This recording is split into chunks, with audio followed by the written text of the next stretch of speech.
രണ്ടാം semester 4 year UG പ്രോഗ്രാമിൻ്റെ valuation camp ഇക്കഴിഞ്ഞ തിങ്കളാഴ്ച, അതായത് മെയ് മാസം 12 മുതൽ തുടങ്ങിയ കാര്യം നിങ്ങൾക്ക് അറിയാമല്ലോ. അതിൻ്റെ വിശേഷങ്ങൾ പല വിദ്യാർത്ഥികളും ചോദിച്ചിരുന്നു. ഒന്നാം സെമസ്റ്റർ വാല്യുവേഷൻ അതാത് കോളേജുകളിൽ മുൻകൂട്ടി കാലിക്കറ്റ് യൂണിവേഴ്സിറ്റി നിർദ്ദേശിച്ച ടീച്ചേഴ്സ് വാല്യുവേഷൻ ക്യാമ്പ് നടത്തിയപ്പോൾ രണ്ടാം സെമസ്റ്റർ സെൻട്രലൈസ്ഡ് വാല്യുവേഷൻ ക്യാമ്പാണ് അവരുടെ മൂല്യനിർണ്ണയം നടത്തുന്നത്. ഇതിൻ്റെ ഒരു വ്യത്യാസം പേപ്പർ വാല്യുവേഷനിൽ ഉണ്ടാകുമോ എന്ന് പലരും ചോദിച്ചിരുന്നു. ഒന്നാം സെമസ്റ്റർ കോളേജുകളിലാണെങ്കിൽ രണ്ടാം സെമസ്റ്റർ വാല്യുവേഷൻ ക്യാമ്പിലാണല്ലോ, സെൻട്രലൈസ്ഡ് വാല്യുവേഷൻ ക്യാമ്പിൽ അത്ര വലിയ വ്യത്യാസമൊന്നുമില്ല. ഇനി റിസൾട്ട് വരുമ്പോൾ അതിലെ വേരിയേഷൻ തീർച്ചയായിട്ടും നിങ്ങൾ കമൻറ്റ് ബോക്സിൽ കമൻറ്റ് ചെയ്യുന്നത് മറ്റുള്ള വിദ്യാർത്ഥികൾക്കും നിങ്ങൾക്കും അത് ഉപകാരപ്രദമായിരിക്കും. മെയ് 12 മുതൽ മെയ് 16 വരെയാണ് വാല്യുവേഷൻ ക്യാമ്പ് ഉള്ളത്. ക്യാമ്പ് ഇപ്പോഴും നടന്നുകൊണ്ടിരിക്കുകയാണ്.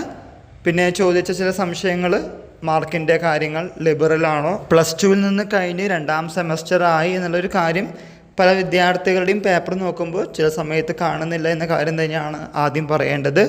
കുറച്ചും കൂടി എഴുതേണ്ടത് അത്യാവശ്യമാണെന്ന കാര്യം വിദ്യാർത്ഥികൾ മറന്നു പോകരുത്. ഇതൊരു +2 ലൈഫിൻ്റെ ആൻസർ ഷീറ്റ് അല്ല, ഇതൊരു കോളേജാണ്. സർവകലാശാല എന്ന് പറയുമ്പോൾ കുറച്ചധികം വ്യത്യാസമുണ്ട്. ആ കാര്യങ്ങൾ മനസ്സിലാക്കി വയ്ക്കുക. ദെൻ ക്വസ്റ്റ്യൻ നമ്പർ ചില ആൾക്കാർ ഇട്ടിട്ടില്ല.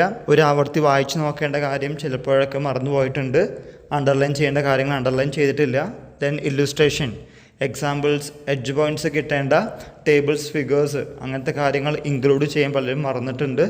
ഇങ്ങനെയുള്ള കാര്യങ്ങൾ നിങ്ങൾ ഇൻക്ലൂഡ് ചെയ്യുകയാണെങ്കിൽ കുറച്ചും കൂടി മെച്ചപ്പെട്ട രീതിയിലുള്ള മാർക്കുകൾ കിട്ടാവുന്നതാണ്. സാധാരണഗതിയിൽ സെൻട്രലൈസ്ഡ് വാല്യുവേഷൻ ക്യാമ്പ് നടക്കുമ്പോൾ കുറച്ചുകൂടി നേരത്തെ റിസൾട്ടുകൾ വരാറുണ്ട്. മോസ്റ്റ് പ്രോബബ്ലി ഈ മാസം അവസാനം തന്നെ നിങ്ങളുടെ റിസൾട്ടുകൾ വരും. അതിൻ്റെ കാര്യങ്ങളുമായിട്ടാണ് കാലിക്കറ്റ് യൂണിവേഴ്സിറ്റി മുന്നോട്ട് പോകുന്നത്. ഇപ്പോൾ കിട്ടുന്ന അറിവനുസരിച്ചാണ് നമ്മൾ വീഡിയോ ചെയ്തത്. തുടർന്നുള്ള വീഡിയോസിനായിട്ട് കാത്തിരിക്കുക. എല്ലാവർക്കും ഒരിക്കൽ കൂടി നന്ദി, നമസ്കാരം.